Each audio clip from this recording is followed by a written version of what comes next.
The crab that escaped the bucket. Why success demands defiance. Part 1. The anomaly in the testing room. The year is 1953. A fluorescent bulb hums overhead as a teenager in horn-rimmed glasses stares at a sheet of paper. The questions are blunt instruments. Complete the pattern. Define, justice. Asterisk. His pencil moves methodically.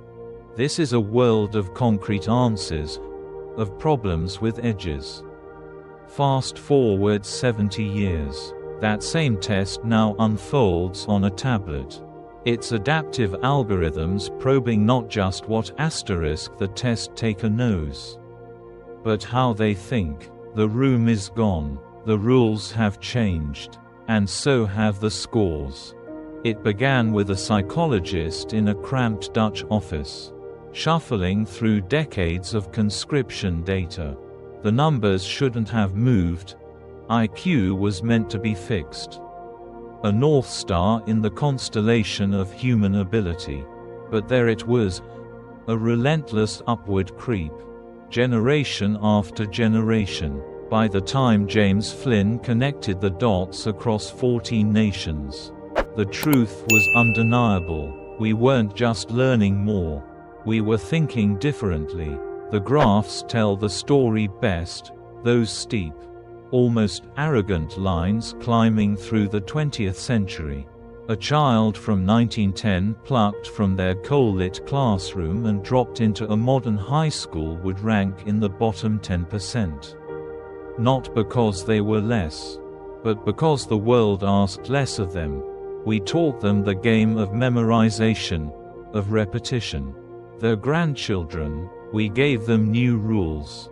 But beneath the triumph lurked a darker question. If environment could lift cognition so dramatically, what else could it do? And why, in some places, had the rising tide suddenly stopped? Part 2. The three architects of the modern mind. We taught them the game of abstraction. Walk into any mid-century classroom and you'd see rows of students reciting dates, spelling words, solving arithmetic drills. Today, the questions are laced with hypotheticals. Asterisk, if all bloops are ratsies, and all ratsies are lazies, asterisk. The shift was seismic, from storing information to manipulating it. Standardized tests now reward not knowledge, but the ability to dance with the invisible. The average person in 1950 encountered abstract logic puzzles maybe once a year, if ever. Now, they're in video games, work trainings, even children's cartoons. We taught them the game of attention. The blinking cursor, the vibrating phone, the 30 browser tabs. Our ancestors could track animal migrations across seasons. We juggle micro-decisions every 8 seconds. Technology didn't just change what we know, it rewired how we allocate focus. MRI scans show modern brains lighting up like pinball machines during tasks that would have bored a 19th century clerk to tears. There's a cost, of course. The same studies reveal our working memory buckling under the weight of perpetual alerts. Like chess masters who can play 20 games blindfolded, until they meet an eye that plays 20,000. We taught them the game of nourishment. Iodized salt, folic acid in bread, the near eradication of lead pipes. The average 6-year-old today is 4 inches taller than their 1900 counterpart. Why wouldn't their neurons grow stronger too? Yet for every gain, there's a shadow. Ancestral skills like dead reckoning navigation or identifying edible plants atrophy when GPS and supermarkets dominate. Progress isn't a ladder. It's a trade. The crab bucket metaphor creeps in here. One crab climbs toward freedom, only for the others to instinctively pull it back. Human intelligence isn't so different. Our ascent has been a series of escapes from cognitive traps.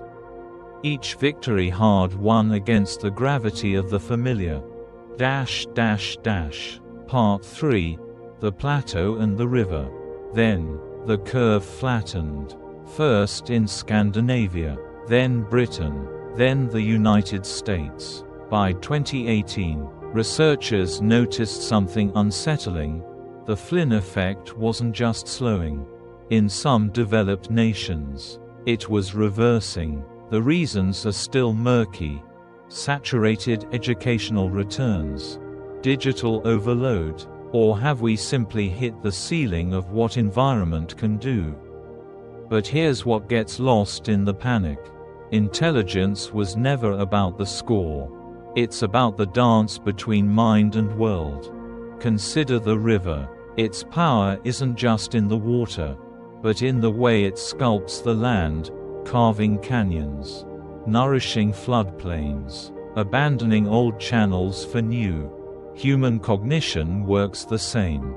We taught them the game of industrialization, then the game of information, now the game of algorithms.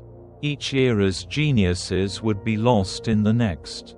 So to those worrying about decline, look closer. The crabs that escape the bucket don't do it by climbing harder. They do it by realizing they're in a bucket. And that's a kind of intelligence no test can measure. Thank you for joining us today. We'd love to hear from you. Leave a comment below and share one thing you learned today and how you plan to use it in your life.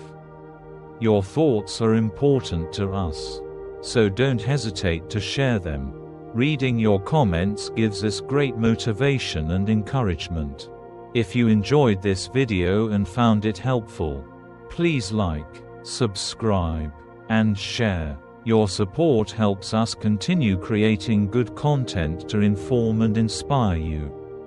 Thanks for watching, and we look forward to seeing you in the next video.